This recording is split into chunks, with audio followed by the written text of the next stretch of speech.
সম্প্রতি একটি প্রশ্ন অনেকেই করে থাকেন, সেটি হলো ইউটিউবে বা ফেসবুকে বা সামাজিক যোগাযোগ মাধ্যমে অনেক সময় দেখা যায় বিভিন্ন ভিডিও ক্লিপ বা অডিও ক্লিপ পাওয়া যায় যেগুলোতে মেয়েদের কোরআন তেলাওয়াত থাকে মেয়েদের কণ্ঠে। সেগুলো পুরুষদের জন্য শোনা জায়েজ আছে কিনা।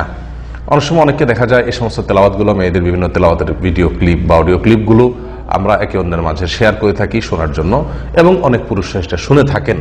তো কোরআন এবং সুন্নাহর দৃষ্টিতে মেয়েদের কণ্ঠের এই তেলাওয়াত পুরুষের জন্য শোনা জায়েজ আছে কি না, এটি হলো মূল প্রশ্ন।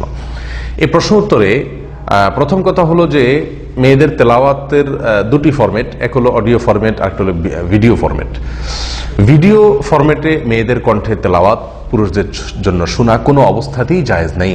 কারণ একে তো এটি সরাসরি পর্দার খেলাফ হচ্ছে, দ্বিতীয়ত হলো বর্তমান ফিতনার যুগে এটি নিঃসন্দেহে ফিতনার সমূহ শঙ্কা তৈরি করে, যার কারণে একজন পুরুষের জন্য একজন মেয়ের তেলাওয়াতকে সরাসরি ভিডিওতে দেখে দেখে তেলাওয়াত করা এটা জায়েজ নাই। আল্লাহ সুবহানাহু ওয়া তাআলা আমাদের চক্ষুকে নিবৃত করতে কোরআনে কারিমে নির্দেশ করেছেন, কুল লিল মুমিনিনা ইয়াগুদ্দু মিন আবসারিহিম।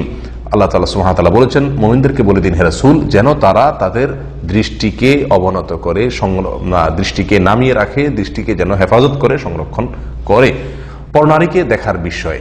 প্রিয় ভাই বোনেরা, অতএব মেয়েদের কণ্ঠের তেলাওয়াত যদি ভিডিও ফরম্যাটে হয় তাহলে সেটা কোনো অবস্থাতেই কোনো পুরুষের জন্য শোনা জায়েজ নাই। মনে রাখতে হবে, শরীয়ত মেয়েদের কণ্ঠের বিষয়ে আমাদেরকে সচেতন এবং সাবধান হতে বলেছে। যদিও অনেক ওলামায়ে কেরাম এখানে মেয়েদের যদি কোনো প্রতিযোগিতা বা কম্পিটিশনের তেলাওয়াত হয় সেটি বিচারক হিসাবে শোনা জায়েজ বলেছেন, শর্ত সাপেক্ষে সেটাও, অর্থাৎ ফিতনার আশঙ্কা না থাকলে। এছাড়া সাধারণ অবস্থাতে মেয়েদের জন্য পুরুষদের জন্য মেয়েদের কণ্ঠ শোনা সাধারণ অবস্থাতে নিষেধ নয়, বরং প্রয়োজনের খাতিরে মেয়েদের কণ্ঠ পুরুষরা শুনতে পারেন, প্রয়োজনের খাতিরে, এবং সেটাও শর্ত সাপেক্ষে, যদি ফিতনার কোনো আশঙ্কা না থাকে, যদি সে কণ্ঠ শুনে তার ভিতরে কামভাব জাগ্রত না হয়, তাহলে সেক্ষেত্রে শুধুমাত্র শোনা জায়েজ আছে। আল্লাহ সুবহানাহু ওয়া তাআলা কোরআনে কারিমে মেয়েদেরকে বলেছেন, ওয়াকুলনা কাওলাম মারুফা, তোমরা স্বাভাবিকভাবে কথা বলো, কোনো কৃত্রিমতা তৈরি করা ছাড়া। এবং আল্লাহ সুবহানাহু ওয়া তাআলা বলেছেন, ফালা ইয়াখদাউনা বিল কওল, যদি তারা কোনো কথা বলতে হয় পুরুষদের সঙ্গে তাহলে কথা বলবে, কিন্তু কথার ভিতরে কোমলতা সৃষ্টি করার চেষ্টা করবে না।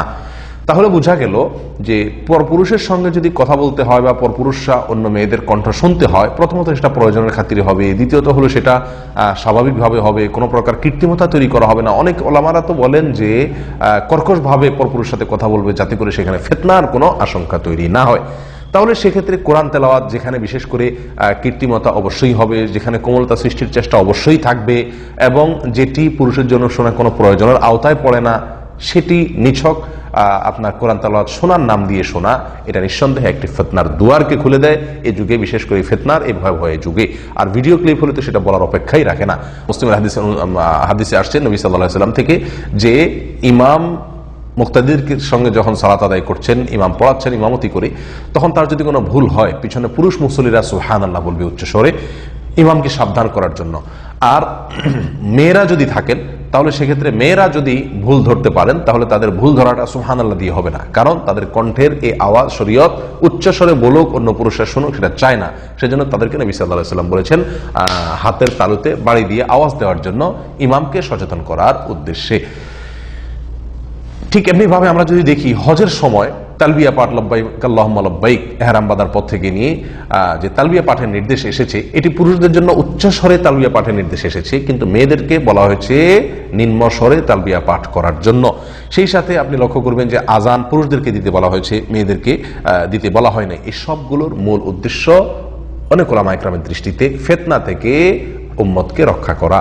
অতএব কোরআন তেলাওয়াতের নামে আপনি মেয়েদের ভিডিও ক্লিপ শুনবেন, সরাসরি পর্দাহীনতা আপনার তো হচ্ছেই, সেখানে কৃত্রিমতা কোমলতা দেখে কামভাব জাগ্রত হওয়ার সমূহ শঙ্কা তো আছেই।